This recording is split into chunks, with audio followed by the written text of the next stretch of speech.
I shall leave you to read it in solitude.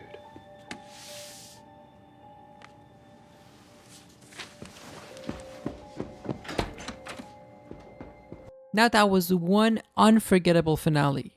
A thrilling emotional ride full of highs, lows, and a whole lot of mysteries left unsolved. But hey, that's just a classic Severance experience, right? If you're watching this, I know exactly what's running through your mind. Is that Helly or Helena? And you're probably also wondering, what's so special about Cold Harbor that we spent 2 seasons just to get here? Well, you've come to the right place for a deep dive into the finale, and I hope you enjoyed this breakdown. There's a lot to unpack, and I'm here to break it all down for you, but before we jump in, a quick heads up. This video is packed with heavy spoilers from the show, all the way up to the finale, so if you're not caught up yet, please proceed with caution. In today's video, we'll be exploring Helly's identity in the finale, the concept of natural reintegration, the ultimate purpose of Cold Harbor, and how Helly is directly connected to Cold Harbor. And I'm convinced Cold Harbor and Helly are deeply intertwined, especially since Gemma and Helly share the same literal chip code. The parallels between these two characters are impossible to ignore, so let's start with Helly's journey and then tie it all back in to the larger mystery of Cold Harbor. What Helly is going through is called natural reintegration. Now, if you're anything like me, or like Devin, the reintegration probably seems like a joke to you. I mentioned reintegration, he basically called bullshit. Well, he's not wrong, right? And honestly, it's for good reason too. I'm just relieved that both the writers and the characters came to the same realization. Reintegration cannot happen through medical testing, no matter how much Dr. Mugabe tried. Which means PD lost his life for nothing. But let's not go too far down that road just yet, because I want to focus on this episode specifically. So natural reintegration has happened before, and maybe even happens constantly to the innies without them realizing it. Let's start with example number 1, Dylan. Dylan is weirdly good at tying knots. That might sound random at first, but think about it. There's absolutely nothing in Dylan G's innie life that would require him to know how to tie a knot. And yet, we see him do it twice, once to save Irving in the early episodes of season 1, and again during the OTC when he ties a belt to keep Mr. Milchick from entering the security room. Listen, I completely understand that what I just mentioned is very confusing, but please bear with me while I make a case here. So, this tying a knot thing, it's not even the only sign of reintegration in Dylan. He also has a strange obsession with water. If you've been following my videos, you probably remember that we talked about this before. His caricatures are all water related. His file name is literally Tumwater. My current file is called Tumwater, which I started some 11 weeks back. Tumwater, all one word. And he even has this theory that MDR numbers are actually related to cleaning the sea. What even are these numbers? Like, do we even know what we're supposedly cleaning? My theory?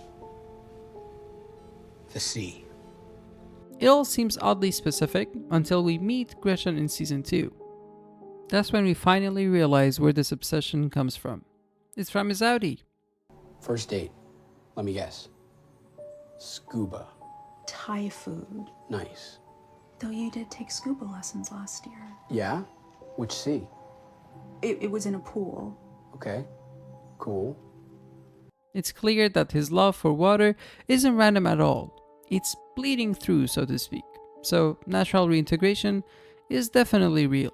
And Dylan isn't the only one experiencing it. There's also Mark. Mark has been showing subtle signs of natural reintegration long before season 2 even started. Think back to that one wellness session with Miss Casey when he instinctively rebelled the tree that Gemma supposedly had her accident with.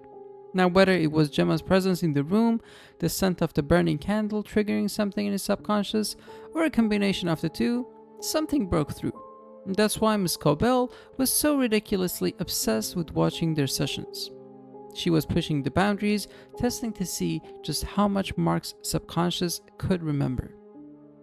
Even Helena herself has experienced natural reintegration from very early on. Let me show you something from season 1 episode 3 that will genuinely blow your mind.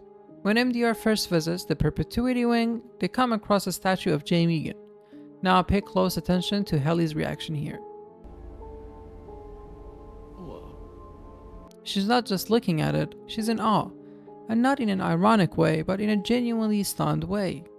At the time, we had no clue that James was her biological father, and even Helly herself had no conscious understanding of their connection.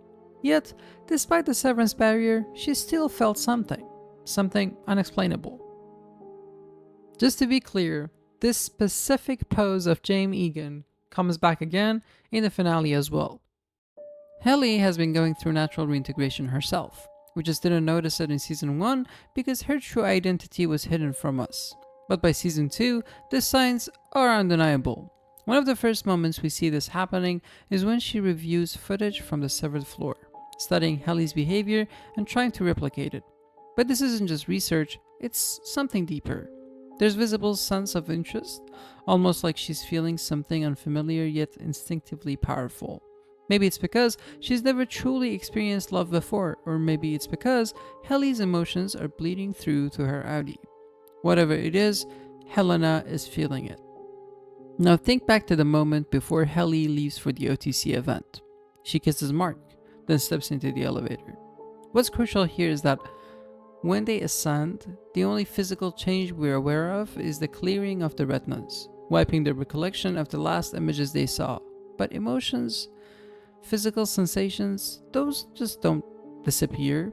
I bet she felt the rush from that kiss, just like Mark did when he stepped into the elevator.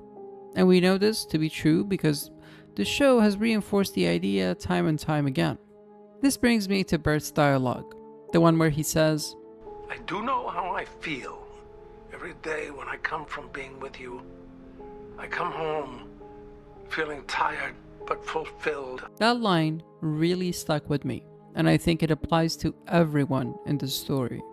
For Helly, the forced switch between her and Helena created an identity crisis that neither Mark nor Dylan initially noticed.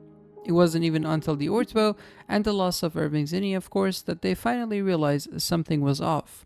But by then, it was already too late. Not only did Helly lose what felt like a father figure to her, but she also felt unloved and completely alone, trapped in an existence where no one truly understood how different she was from Helena. Or maybe it's because she wasn't different at all.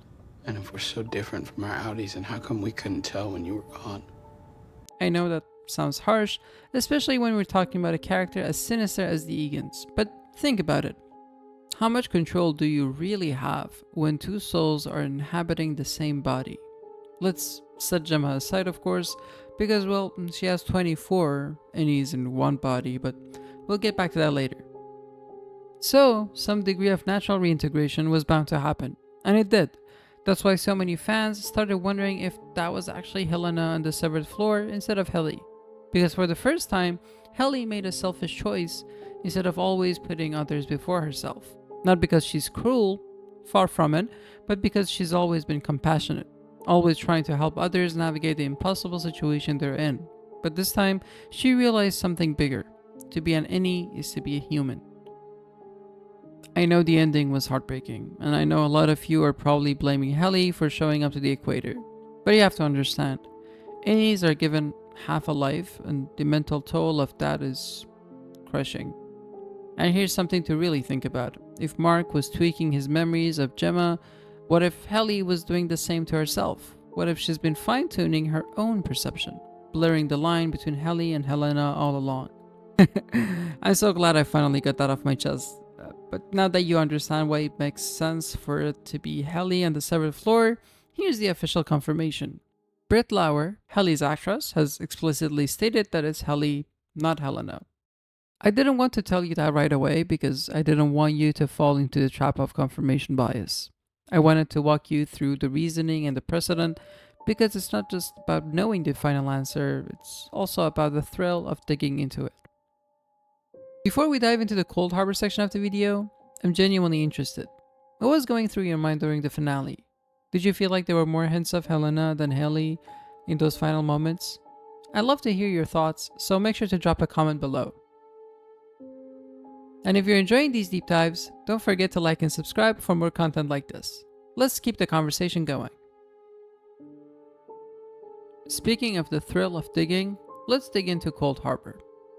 I'm really glad we finally got confirmation about our theories in the testing floor rooms.